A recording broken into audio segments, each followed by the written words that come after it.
Imagina que te ignoran a diario, que te ridiculizan por tu cuerpo, que te tratan como un peso muerto en una corporación que jura proteger, pero solo protege a los de siempre. Ahora imagina descubrir que el jefe que te humilla esconde un secreto que podría destruir vidas.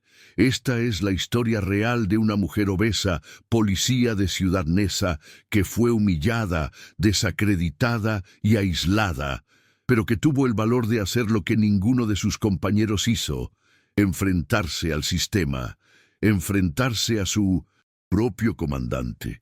No tenía aliados, no tenía protección, solo tenía la verdad y el dolor de cargar con ella sola.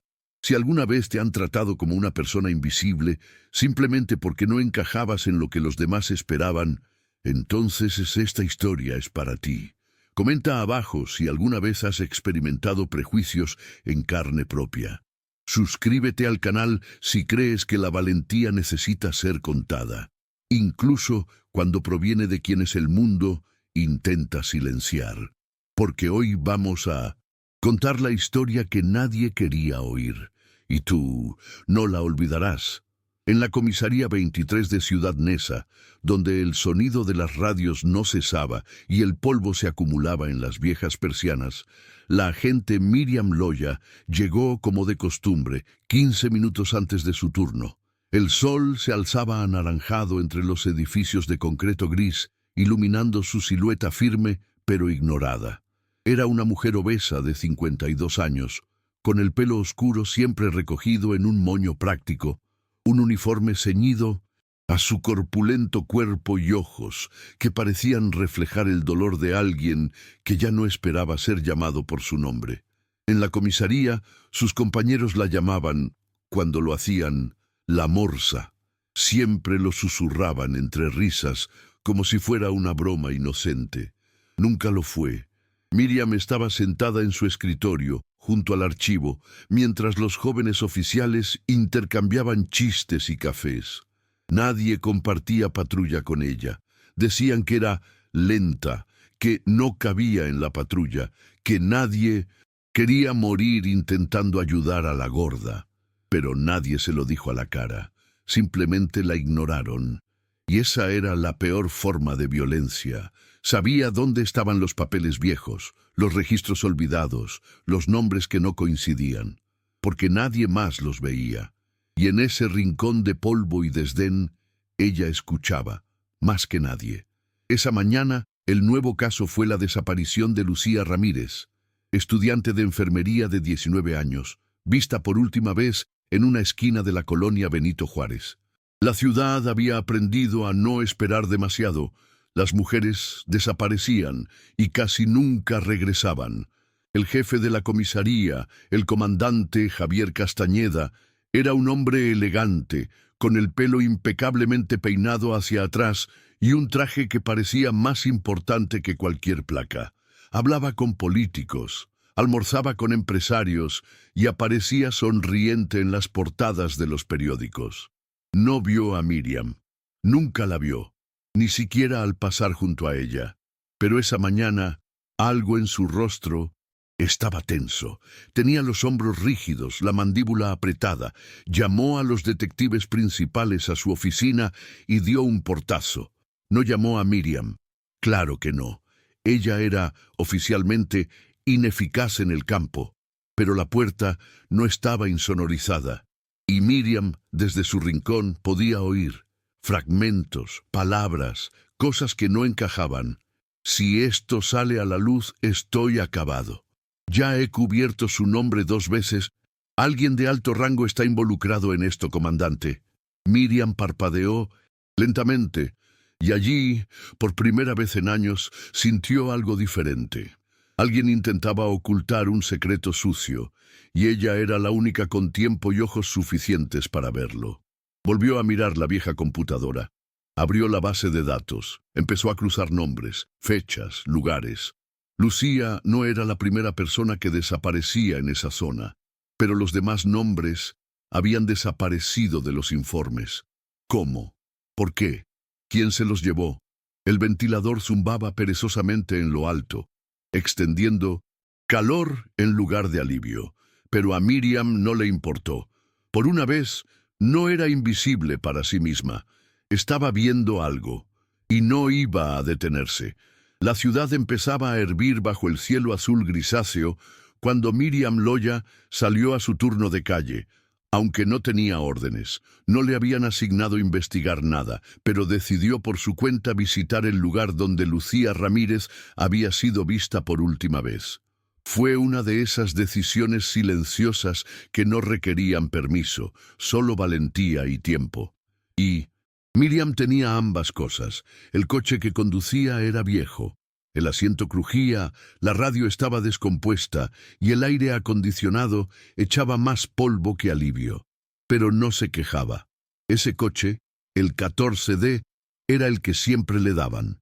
Decían que era el único que aguantaba su peso. Se reían cuando pasaba, una risa ahogada, pero ella la oía. Siempre la había oído. Al llegar a la esquina de Benito Juárez y la calle Sur 8, Miriam se estacionó y miró a su alrededor.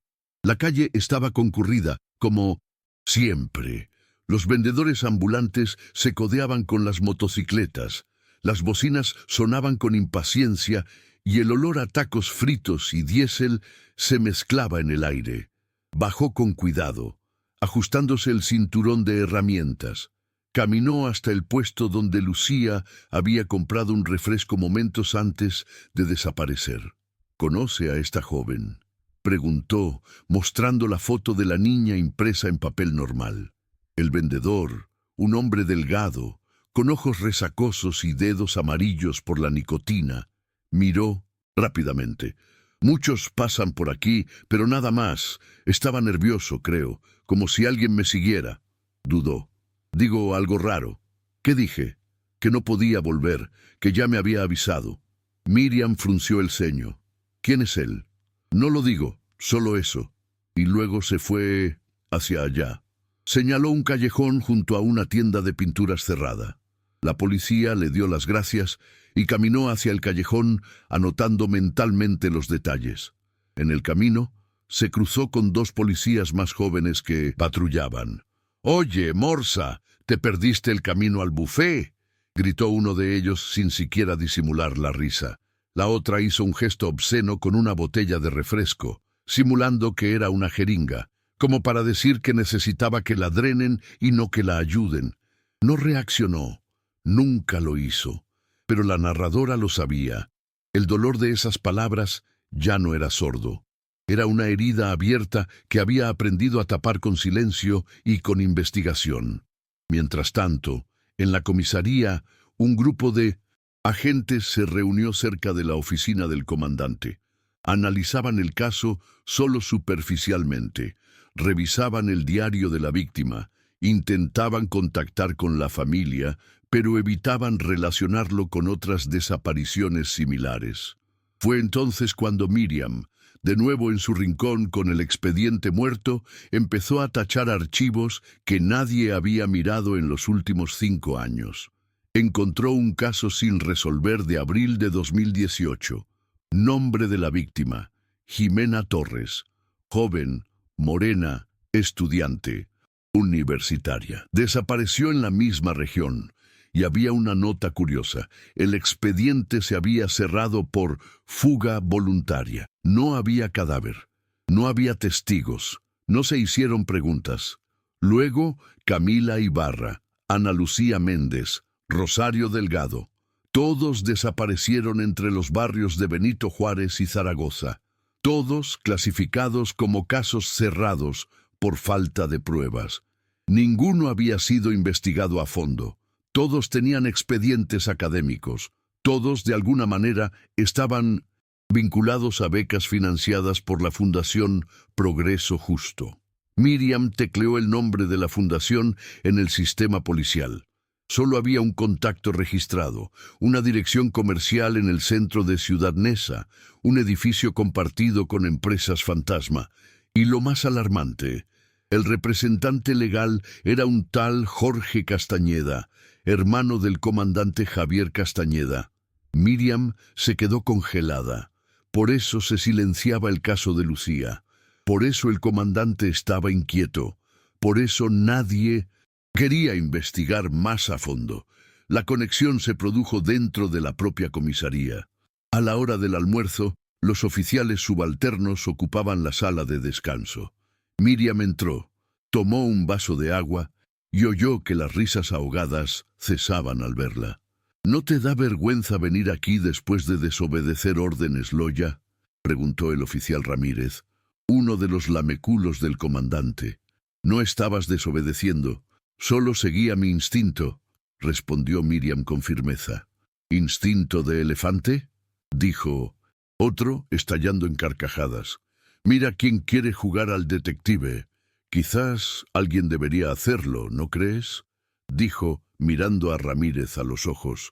Porque si seguimos ignorando las señales, desaparecerán más chicas.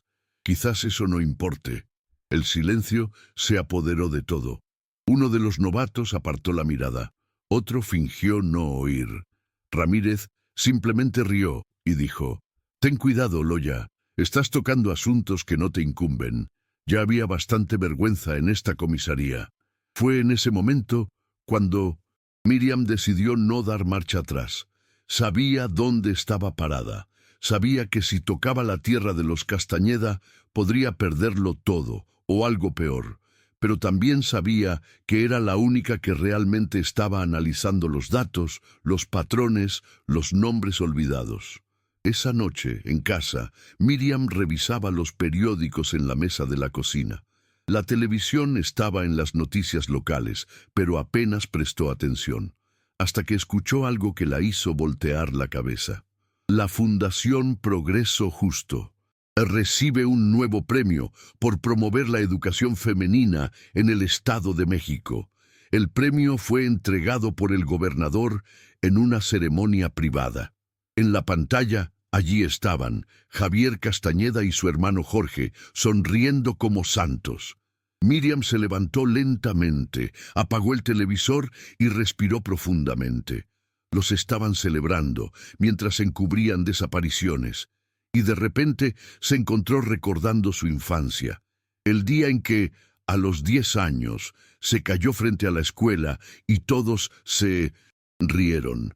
Se rieron de su cuerpo, de cómo se levantó, de su sudor, y la maestra no hizo nada, simplemente le dio la espalda. Desde entonces había aprendido a valerse por sí sola, y ahora eso es lo que haría de nuevo. La ciudad no dormía, pero Miriam no descansaba. Era como si tras años de silencio, algo en su interior se hubiera encendido. No era ira ni un impulso heroico, sino una silenciosa terquedad, endurecida por el dolor constante. Sabía que estaba sola, pero también sabía que era la única con el coraje para perseverar.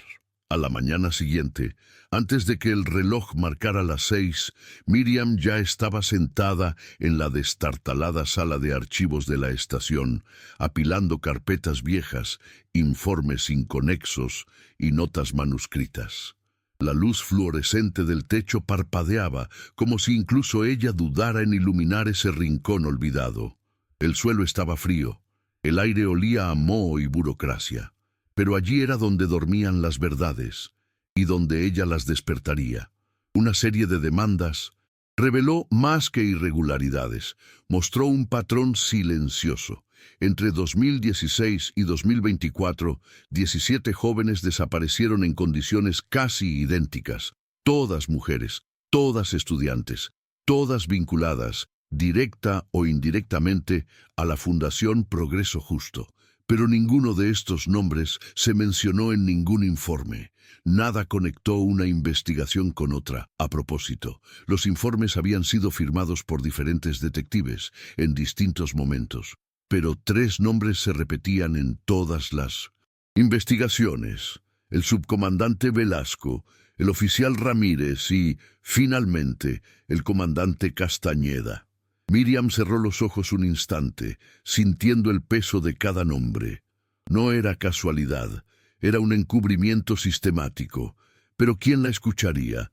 En su primer intento por exponer lo que había descubierto, Miriam buscó a la agente Teresa Guzmán, una agente más joven y nueva en la comisaría, que una vez le había ofrecido un café sin ironía. Esperaba encontrar en Teresa una aliada, alguien que fuera del círculo de aduladores, aún pudiera ser sensible a la verdad. ¿Puedo enseñarte algo?, preguntó Miriam, en el pasillo trasero. Teresa dudó. ¿De qué se trata? Sobre las desapariciones. Algo anda mal, muy mal. Miriam le entregó una carpeta con los nombres, las fechas y un mapa con las ubicaciones de las desapariciones. Teresa lo hojeó rápidamente. Su expresión cambió. ¿De dónde sacaste esto? De archivos internos. Todo está ahí, pero no lo olvides. No querrás verlo. ¿Qué quieres hacer? Ayúdame, solo eso, consúltame. Ve a la base, haz preguntas. Teresa la miró en silencio unos segundos. Luego le devolvió la carpeta y dijo: «No me metas en esto, Loya. No quiero perder mi carrera antes de empezarla». Miriam sintió un peso en el pecho. No era ira, sino una confirmación. Estaba completamente sola. Durante el almuerzo, nadie le dirigió la palabra. Volvieron las risas. Un agente le dejó un dulce en el escritorio con una nota. «Para que no te dé hipoglucemia, gordita». No reaccionó. Solo anotó el nombre de quien la escribió, agente Gutiérrez. Pero dentro de ella algo crecía, una fuerza diferente. No era ego, era una sensación de urgencia. Esa noche, Miriam salió de la comisaría vestida de civil, tomó un autobús abarrotado, se bajó 3 paradas antes de la fundación y caminó por la acera como una sombra anónima. Llevaba una pequeña cámara escondida en su bolso y un cuaderno que parecía un viejo recetario, perfecto para pasar desapercibido. Edificio. De la Fundación Progreso Justo parecía demasiado limpio. Una fachada nueva, cortinas blancas, una joven recepcionista con aires robóticos. Pero lo que le llamó la atención fueron las 2 cámaras de seguridad que apuntaban hacia el interior y la ausencia total de estudiantes en el edificio. Eran casi las 7 p.m. No había clases nocturnas, no había reuniones, no había movimiento. Ella fingió buscar una habitación, tomó fotos discretas y salió por la puerta lateral. En la esquina llamó a un número que no había usado en años. La voz al otro lado tardó un poco en responder. «Hola, ¿eres Gabriel? ¿Quién lo dice?» «Miriam Loya». Hubo silencio. Miriam no esperó a escucharlo. «Necesito tu ayuda». Gabriel Durán era un antiguo compañero de la policía y ahora reportero de investigación del diario Nesa Hoy. Había sido despedido de la policía por denunciar corrupción y nunca volvió a encontrar una fuente dentro de la comisaría. Hasta ahora. Se encontraron en un café discreto del centro. Lejos, Gabriel llegó con gorra, barba desaliñada y mirada cansada. «¿Qué tienes?» «Usted sabe que el comandante Castañeda y su hermano están encubriendo las desapariciones de mujeres». Él abrió mucho los ojos. «¿Está seguro?» «Por supuesto. Tengo nombres, cierres, conexiones». Gabriel escuchó en silencio mientras ella explicaba, mostrando copias de informes, diagramas y notas manuscritas. Al final dijo: «Si esto es real, en realidad es corrupción, es tráfico, es crimen organizado. ¿Sabes en qué te estás metiendo?» «Lo sé, pero no puedo llamar», asintió lentamente y prometió empezar a contrastar información por su cuenta, pero hizo una advertencia. «No más habilidades con nadie de la delegación, y ten cuidado, porque si eso es cierto, querrás callarte». A la mañana siguiente, llamaron a Miriam a la oficina del comandante. Estaba sola. La puerta se cerró de golpe. Castañeda la miró en silencio durante largos segundos. «Oigo que estás haciendo preguntas, Loya. Solo estoy haciendo mi trabajo». «¿Trabajas? Tu trabajo consiste en rellenar formularios y patrullar calles tranquilas. No te pagan por jugar a ser investigador». Ella sostuvo su mirada. «¿A alguien le molesta ver lo que sospechamos ignorar?» Castañeda se acercó hasta que su rostro estuvo a centímetros del de ella. «No tienes ni idea de con qué estás jugando. ¿Entendido?» «Lo entiendo perfectamente», respondió Miriam. con alguien que tiene miedo de separarse de la verdad. La miró 2 segundos más y sonrió. Sonrisa fría, controlada. Puedes irte. Miriam salió de la habitación con el corazón acelerado, pero con los pies firmes. No iba a detenerse. Esto era personal. A la mañana siguiente, Miriam no podía dormir. La luz de la cocina se filtraba por las cortinas amarillas mientras repasaba mentalmente los datos, los mapas, los nombres. La comisaría estaba en su contra, pero las desapariciones no esperaban permiso. En su celular, Gabriel había dejado un mensaje en clave. Los cimientos están vacíos por la noche, pero descubrí que hay un sótano que no está registrado en los planos municipales. Algo se esconde ahí. Ella sabía lo que tenía que hacer. No había refuerzos, no había protocolo, solo ella. Pero en su interior, una calma fría. La clase de serenidad que surge cuando el coraje ya ha matado el miedo. Al llegar a los cimientos, trepó por el muro con esfuerzo, pero sin vacilar. Respiraba agitadamente y la hebilla del cinturón le dolía la cadera con cada movimiento. Aún así, siguió. Adelante. Saltar el muro no fue agradable. Se cayó por el peso de su cuerpo y el impacto del silencio. Pero se levantó, como siempre. El patio trasero estaba oscuro y descuidado. Entre los arbustos muertos, encontró una puerta metálica medio oculta por un toldo roto. El picaporte estaba cerrado, pero Miriam no esperó. Usó una llave improvisada que había traído consigo, una herramienta que había aprendido a usar en su juventud como policía, cuando aún la trataban como una promesa. La puerta crujió. Dentro, un pasillo de cemento húmedo y paredes manchadas por la filtración de agua. Un fuerte olor a desinfectante y moho. Caminaba con cautela, con la linterna apuntando al suelo. Había escalones. Al descender, sintió el aire pesado, como si la verdad se hubiera condensado en un olor.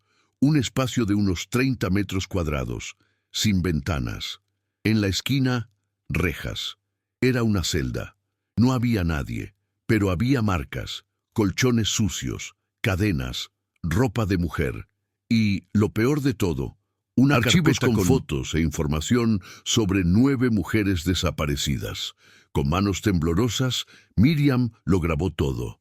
La cámara de su celular no era muy buena, pero fue suficiente. Leyó los nombres. Confirmó la presencia de Lucía Ramírez y otras víctimas cuyos casos se habían cerrado. «Hija de una puta», susurró. Entonces oyó pasos. Arriba. Alguien venía. Apagó la linterna y se apoyó en la pared, sujetando el palo. El corazón le latía con fuerza en los oídos. 2 voces, una masculina, grave, otra más joven. «Tenemos que mover esto, no es seguro dejarlo aquí. Alguien lo sabe. Nadie nos toca, nadie. Mi hermano es la ley en esta ciudad». Jorge y otro hombre. Miriam avanzó lentamente por la pared opuesta. Llegó a las escaleras y empezó a subir. Paso a paso, sin hacer ruido. A la entrada del pasillo los vio a ambos, Jorge Castañeda y un desconocido, armados. Bajaban con bolsas de papel y un galón. Iban a destruir pruebas. Sin pensarlo, Miriam salió de las sombras y gritó: «¡Alto! ¡Policía!». Ambos se dieron la vuelta. Jorge palideció al verla. «¿Tú? ¡Imposible!». El otro hombre sacó su arma, pero Miriam fue más rápida. Usó la porra con precisión, golpeándolo en la mano. El arma cayó. El impacto fue brutal. Ella cayó con él, pero incluso en el suelo luchó.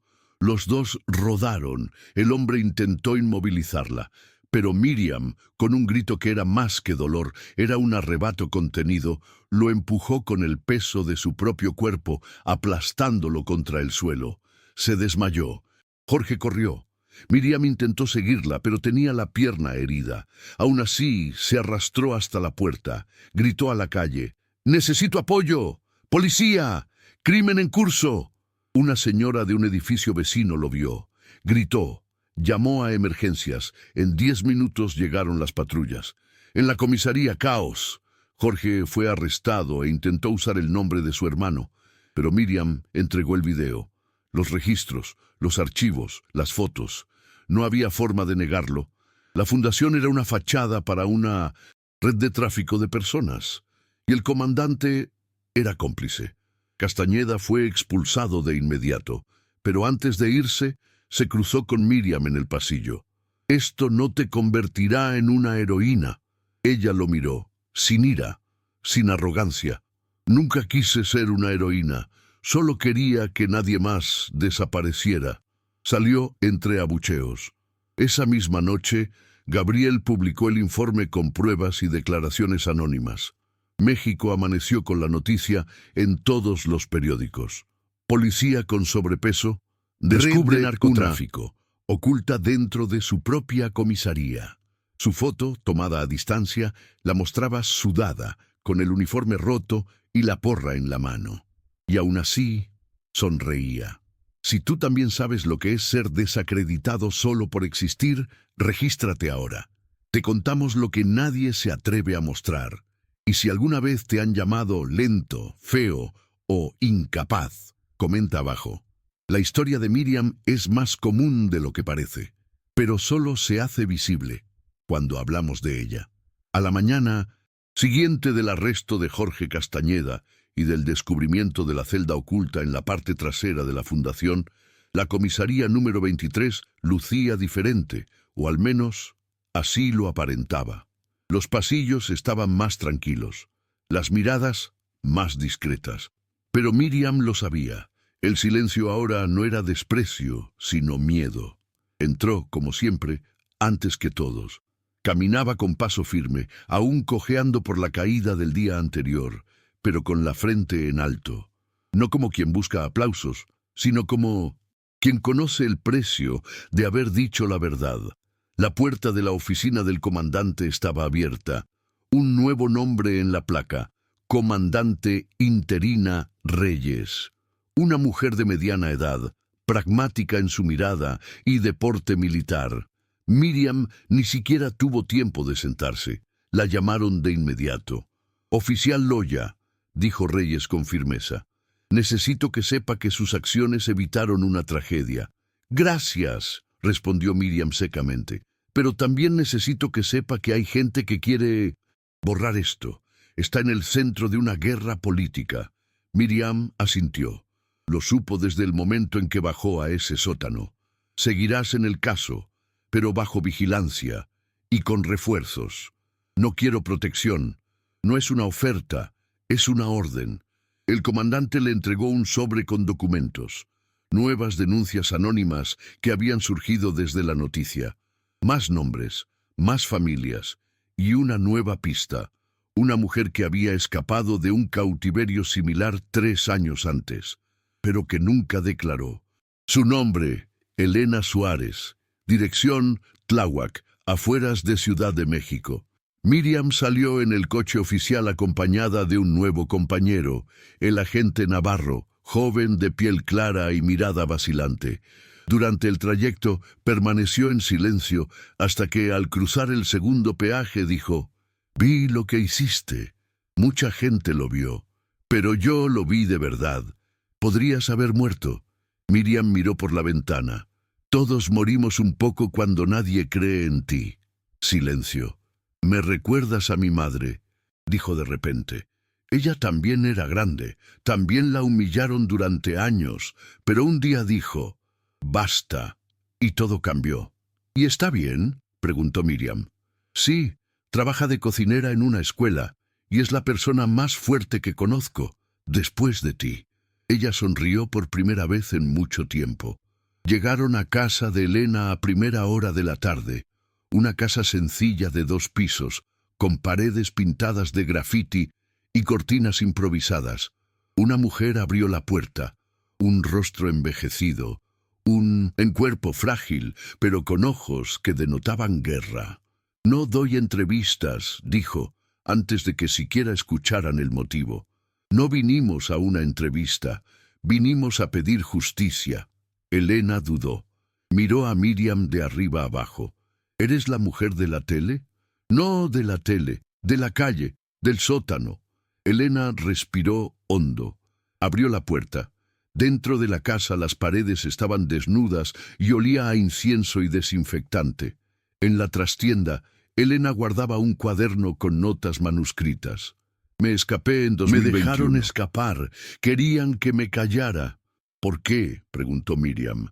Porque vi quién estaba ahí.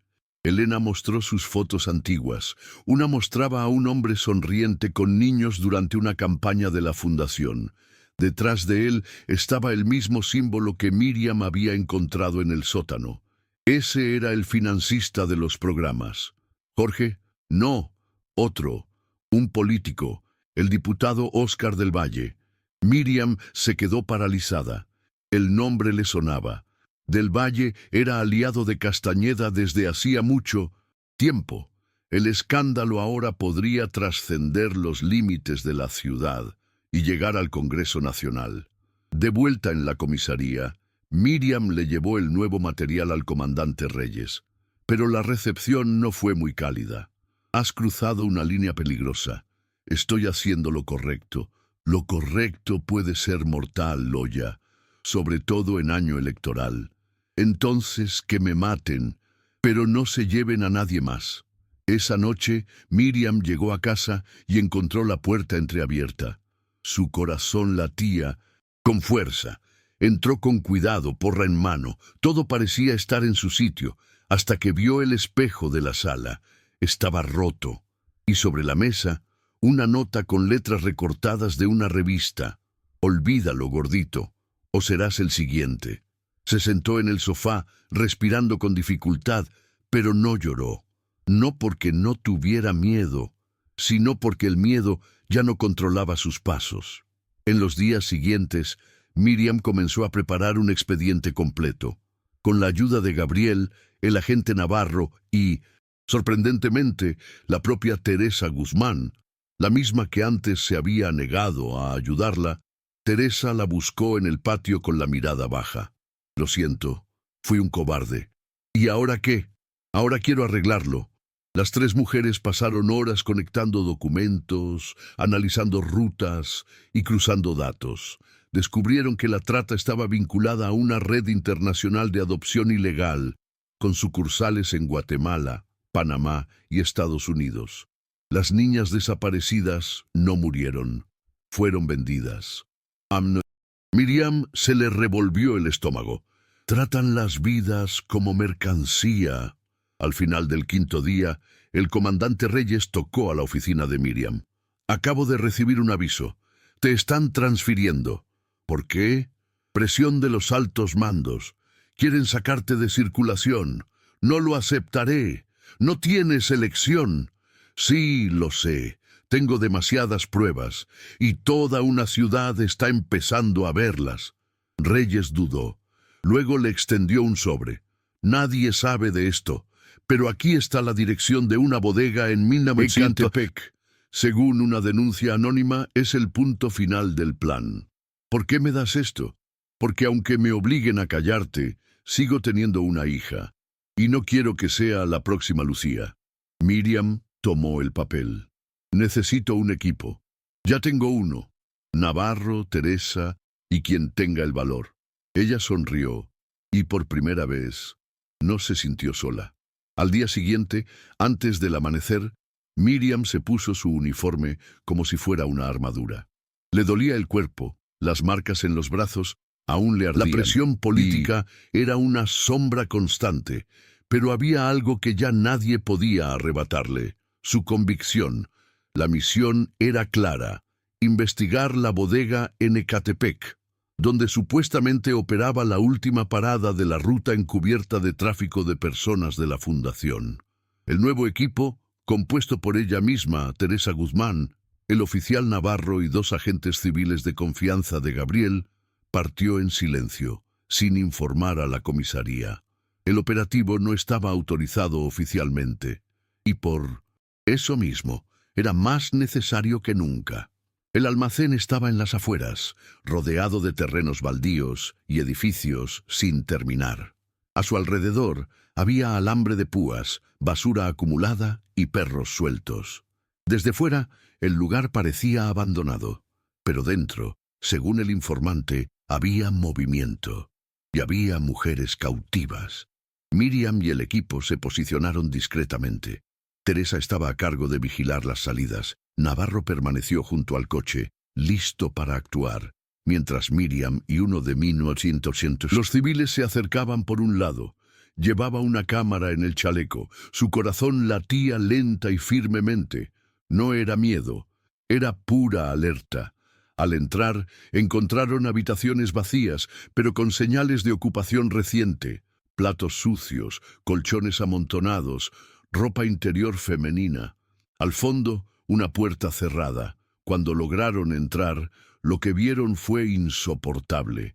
5 chicas de entre 13 y 17 años estaban atrapadas allí, asustadas.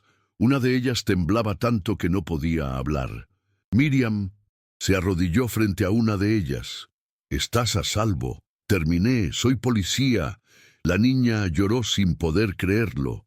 Navarro pidió refuerzos del Departamento de Asuntos Internos, ahora oficialmente. Se llamaron ambulancias. El rescate fue documentado por Gabriel y la prensa local, que llegó minutos después.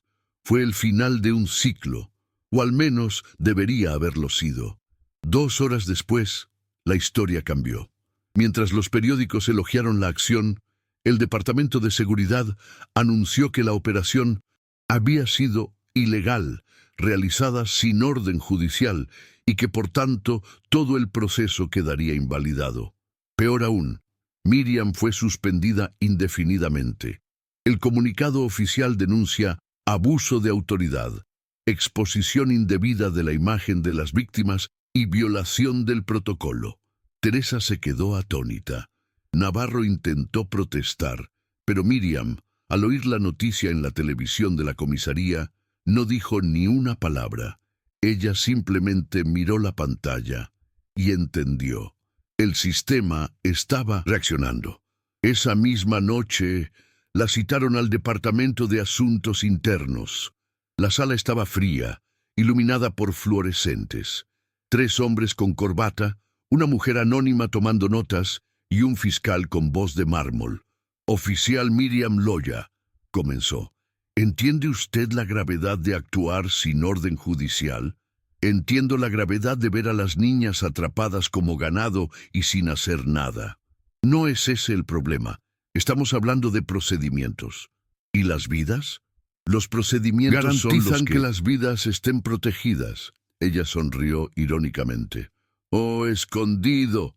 Uno de los hombres golpeó la mesa. «¿Está usted en desacato? ¿Tienes miedo?». Silencio. Al salir de la habitación, encontró a Gabriel en el pasillo. Llevaba una carpeta en las manos. «Están intentando revertirlo todo. ¿Lo lograrás? Si depende de su poder, sí. Y si depende de la verdad. La verdad no es suficiente cuando nadie quiere escucharla». Miriam lo miró con los ojos pesados de quien ya ha superado el dolor. «Así que gritamos hasta que nos escuchan». Al día siguiente el contraataque fue feroz. La prensa oficialista comenzó a publicar artículos sobre la inestabilidad emocional de Miriam, sugiriendo que tenía problemas psicológicos y que su obsesión con la investigación era un síntoma de delirios de protagonismo. Revisaron su historial laboral. Usaron fotos antiguas para ridiculizar su peso.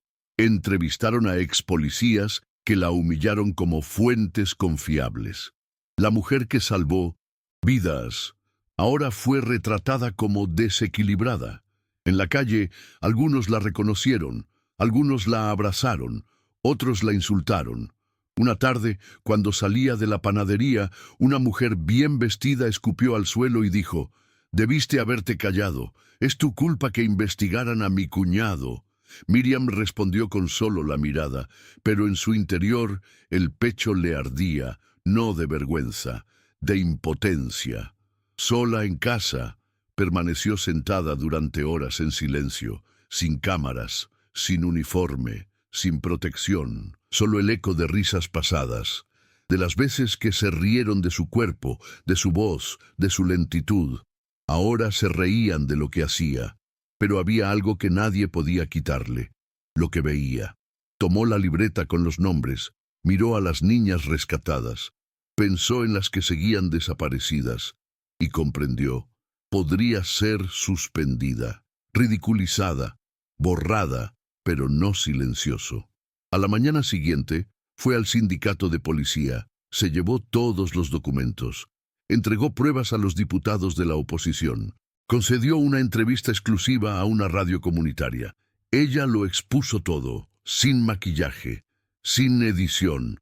No soy una heroína, soy mujer, soy obesa y soy policía, y estoy cansada de ver desaparecer a las chicas mientras los poderosos ganan medallas. Las palabras resonaron.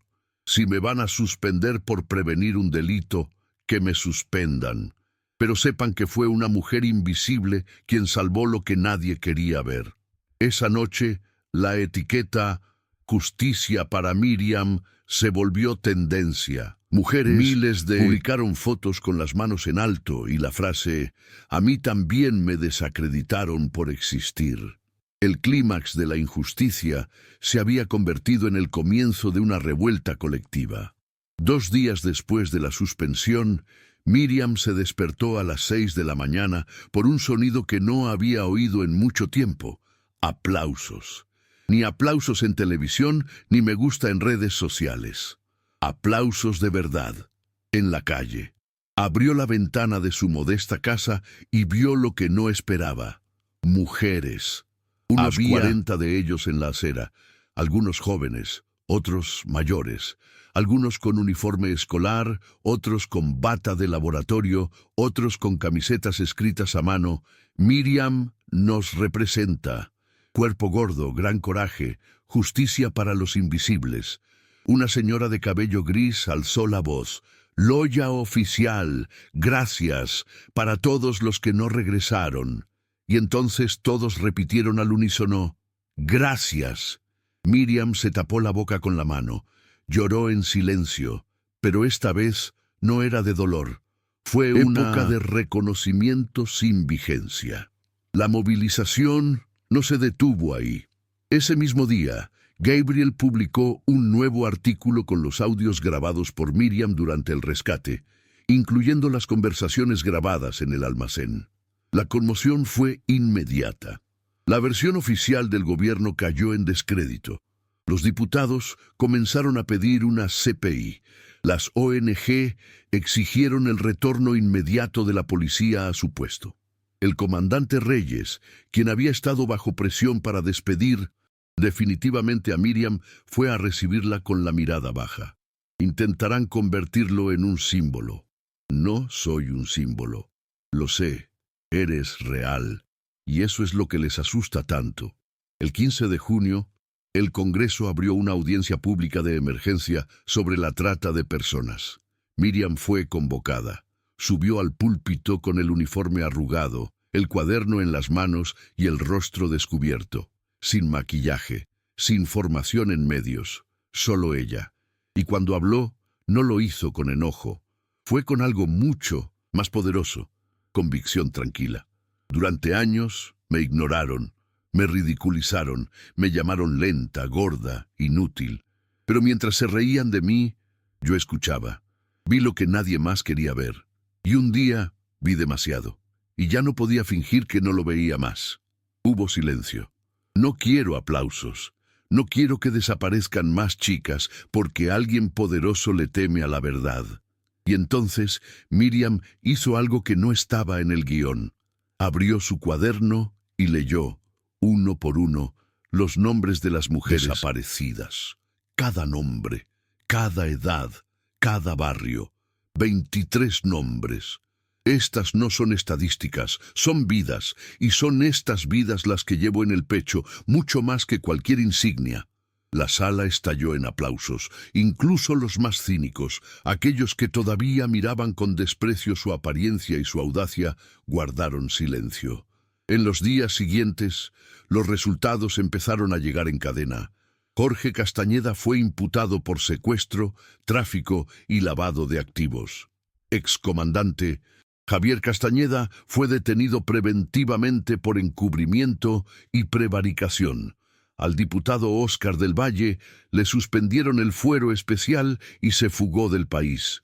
La Fundación Progreso Justo ha sido disuelta oficialmente. Pero había algo más importante sucediendo entre líneas. Todo el país empezó a hablar del silencio. En las escuelas, los profesores iniciaron proyectos sobre la dignidad corporal y la autoestima. En las comisarías, los agentes empezaron a denunciar casos de acoso interno que, hasta entonces, habían pasado desapercibidos. En las redes sociales, el término policía obeso humillado comenzó a utilizarse como símbolo de resistencia ante el desprecio institucional. ¿Y Miriam? Miriam fue restituida, pero rechazó cargos, ascensos o medallas. Lo único que pidió fue el derecho a seguir trabajando, con respeto. Una tarde, cuando Miriam regresó de patrulla, Teresa la llamó al patio. Estaban Navarro, Gabriel, el comandante Reyes y un pequeño grupo de mujeres y niños. Una de ellas, una chica de 15 años, se acercó y dijo: «Me llamo Camila, soy una de las que salvaste». Ella temblaba, pero sus ojos estaban firmes. «Gracias por no tener miedo».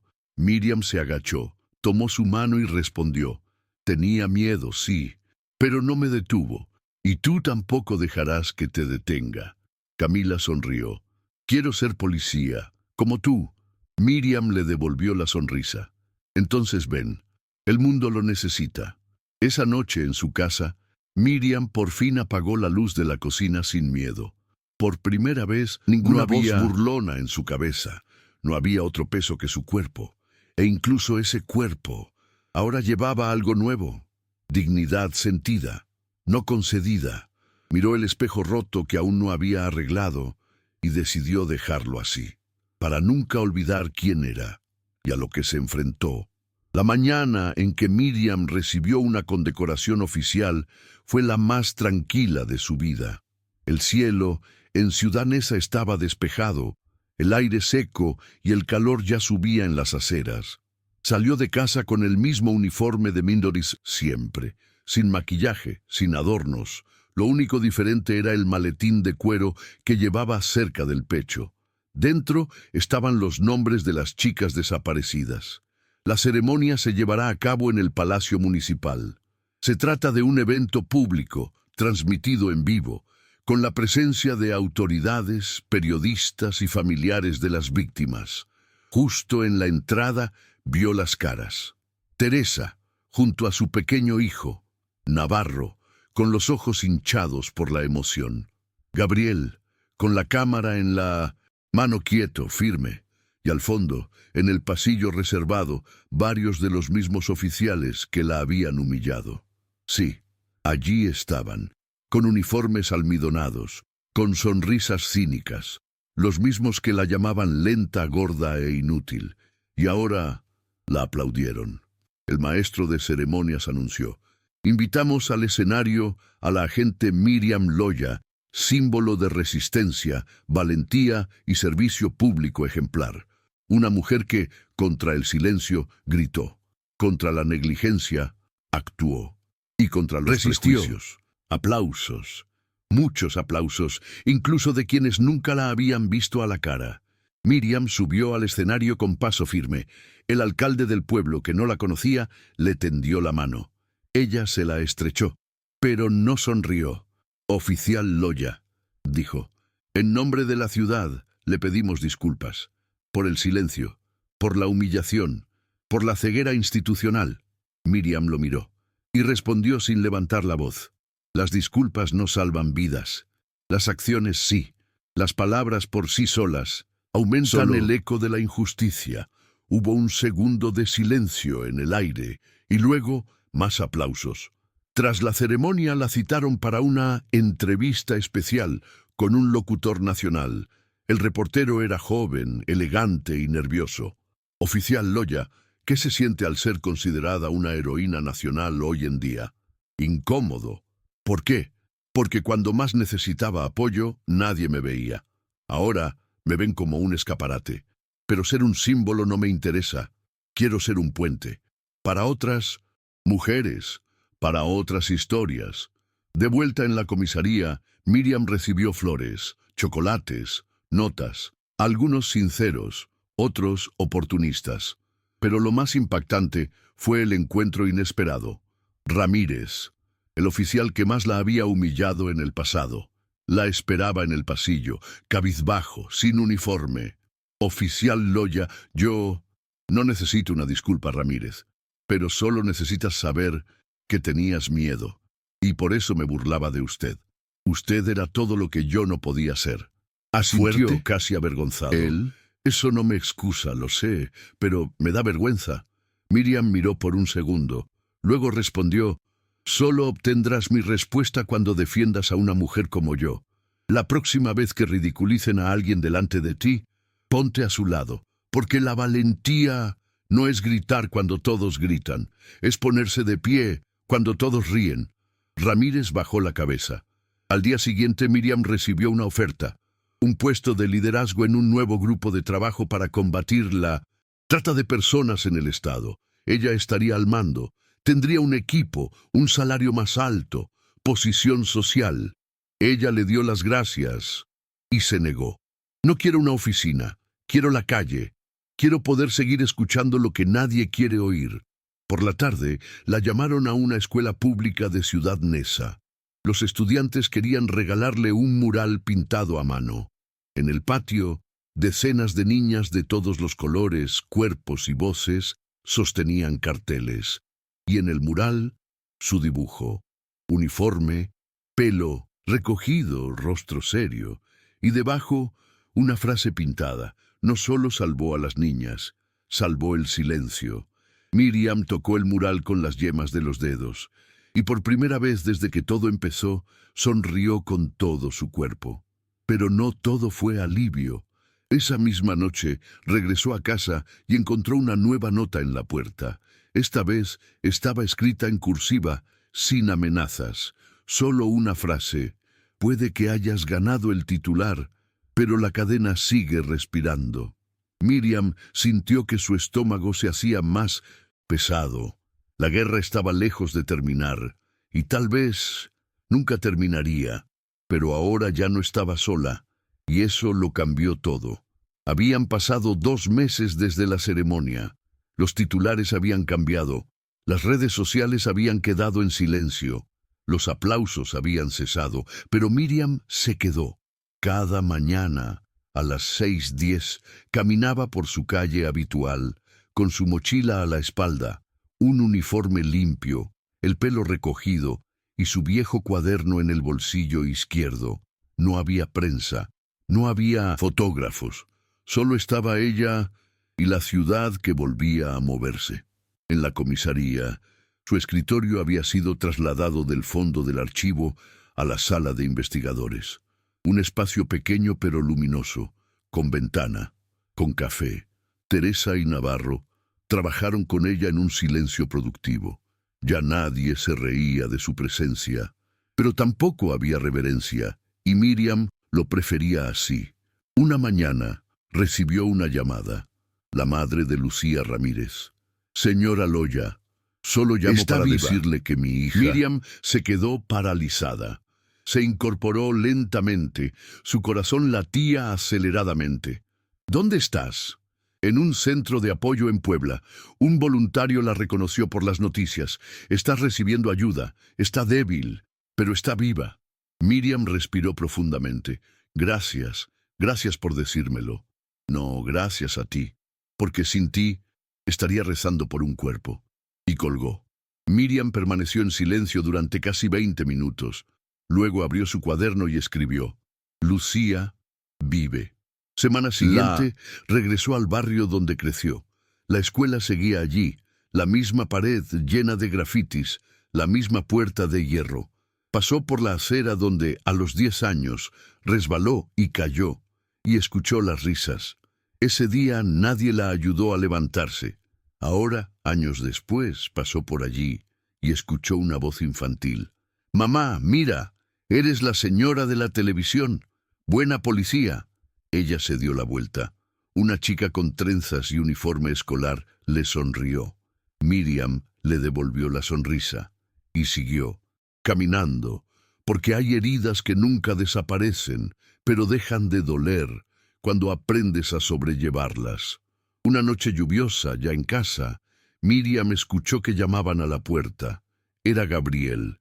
Llevaba una bolsa de papel y una sonrisa tímida. «Traje pozole. Recuerdo que dijiste que te gustaba cuando pica mucho». Ella le hizo espacio. Le dejó entrar. Comieron en silencio durante unos minutos. Luego dijo: «Va a ser un libro, ¿sabes? Tu historia. Una editorial me contactó. Quieren publicarlo. Todo. ¿Y aceptarás?» «Solo si quieres». Ella pensó por un segundo. «Solo si es con las historias de las chicas, las que desaparecieron, las que regresaron, las que nadie ha buscado todavía». Él asintió. «¿Ya tienes un título?» «No». «¿Y si se llamara La mujer que no vieron?» Miriam sonrió. «Sería mejor. La mujer que no necesitaba ser vista para actuar». La semana siguiente llegó un nuevo agente a la comisaría. Alto, delgado, recién transferido. Nombre: Santiago Ávila. Discreto, educado, silencioso. El primer día lo vio levantarse de su silla para permitir que una mujer embarazada se sentara en la recepción. El segundo le llevó un ramo de flores a la madre de una víctima. El día 3 trajo café para Miriam. Ella lo miró sorprendida. «No me gustan los favores». «No es un favor, es café, con la cantidad justa de azúcar». Ella sorbió, sonrió, aceptó. En las siguientes semanas, Santiago comenzó a acompañarla en las rondas nocturnas. No habló mucho, pero escuchó.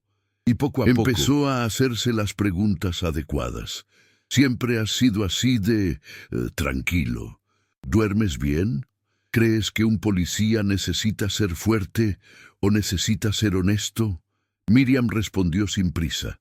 Una noche detuvo su coche en un mirador de la ciudad. Las luces de la metrópoli centelleaban de fondo. La radio silbaba con estática y dijo: «¿Sabes qué es lo que más me impresiona de ti? ¿Qué? Que nunca pediste que te vieran, pero ahora todos te ven. Y aún así, no te escondiste cuando nadie te veía». Ella lo miró. No había piedad en sus ojos, no había heroísmo, había respeto, sencillo, directo, humano. «No quería ser un ejemplo, pero me convertí en uno.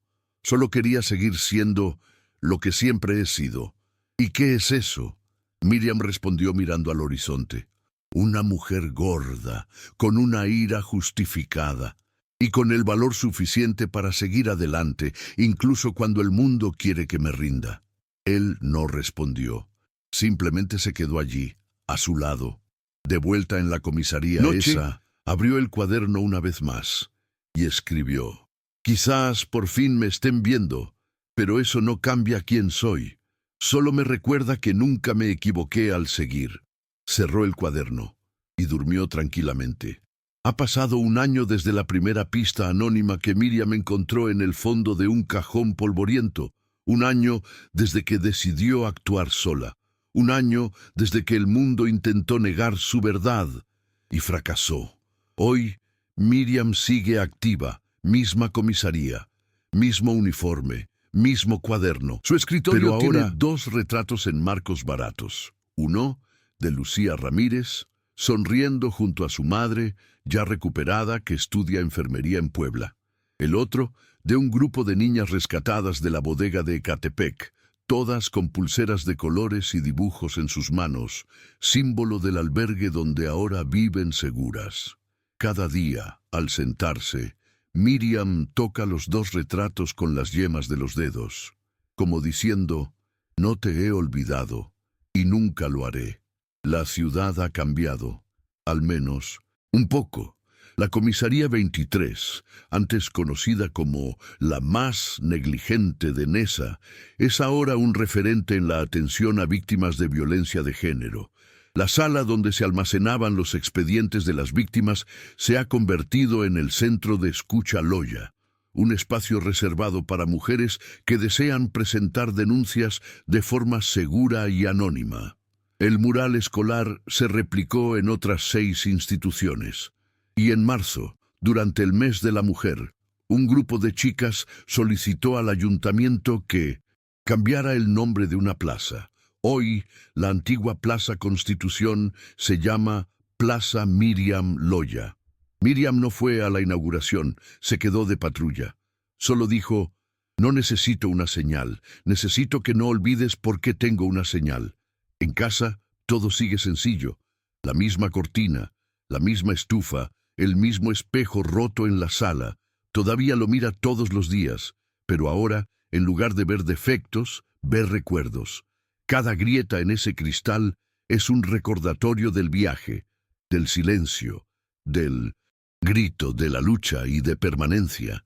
Gabriel publica el libro La policía obesa humillada y el día que no se quedó callada. Lo lanzan en una biblioteca comunitaria de Ecatepec. Miriam está presente, pero no habla. Firma libros con un simple gesto, dibuja una gota y dentro un ojo.